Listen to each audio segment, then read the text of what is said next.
ఎన్టీఆర్ జిల్లాలో పెను ప్రమాదం తప్పింది. కీసర జాతీయ రహదారిపై హైదరాబాద్ నుంచి విజయవాడ వెళ్తున్న ప్రైవేట్ బస్సులో ఒక్కసారిగా మంటలు చెలరేగాయి.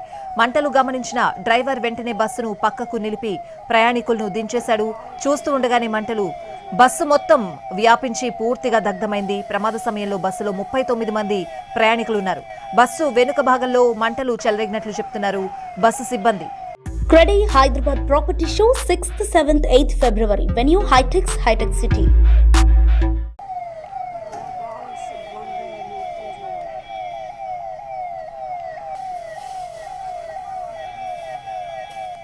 ఎన్టీఆర్ జిల్లాలో పెను ప్రమాదం తప్పింది. కీసర జాతీయ రహదారిపై హైదరాబాద్ నుంచి విజయవాడ వెళ్తున్న ప్రైవేట్ బస్సులో ఒక్కసారిగా మంటలు చెలరేగాయి.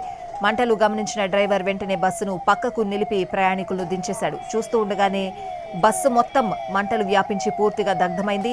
ప్రమాద సమయంలో బస్సులో 39 మంది ప్రయాణికులున్నారు. బస్సు వెనుక భాగంలో మంటలు చెలరేగినట్లు చెప్తున్నారు బస్సు సిబ్బంది.